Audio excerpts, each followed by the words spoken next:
નમસ્કાર મિત્રો, અમારી પીકે ગુજરાતી ચેનલમાં તમારું સ્વાગત છે। સામાન્ય જનતા માટે મોંઘવારી સંબંધિત વધુ એક ખરાબ સમાચાર સામે આવ્યા છે। શાકભાજીના ઊંચા ભાવથી લોકોને થોડી રાહત મળી રહી છે, ત્યારે સરકાર દ્વારા હવે દૂધના ભાવમાં મોટો વધારો જાહેર કરવામાં આવ્યો છે। દૂધના ભાવમાં ₹1-2નો નહીં પરંતુ સીધો ₹4નો વધારો કરવામાં આવ્યો છે। રાજ્ય સરકારે નંદની બ્રાન્ડ દૂધ અને દહીંના ભાવમાં લીટર કિલો દીઠ ₹4નો વધારો કરવાની જાહેરાત કરી છે। આ નવો દર 1 એપ્રિલ 2025થી લાગુ થશે। રાજ્યના પશુપાલન મંત્રી કે વેંકટેશે આ જાહેરાત કરી અને કહ્યું કે પગલું ડેરીને ખેડૂતોને પ્રોત્સાહિત કરવા અને દૂધ ઉત્પાદન વધારવા માટે લેવામાં આવ્યો છે।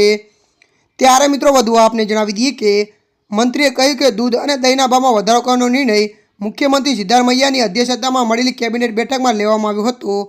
વેંકટેશના જણાવ્યા અનુસાર નંદની બ્રાન્ડ દૂધ અને દહીંના ભાવમાં વધારો કરવાનો નિર્ણય રાજ્યમાં ડેરી ઉદ્યોગને પ્રોત્સાહિત કરવા અને દૂધ ઉત્પાદન અને પ્રોસેસિંગના ખર્ચને ધ્યાનમાં રાખીને લેવામાં આવ્યો હતો। ત્યારે મિત્રો હાલ માટે આટલું। મળીશું નવી અપડેટ સાથે। જો તમને અમારો વિડીયો પસંદ આવે લાઇક શેર અને સબસ્ક્રાઈબ કરી નાખજો। ધન્યવાદ।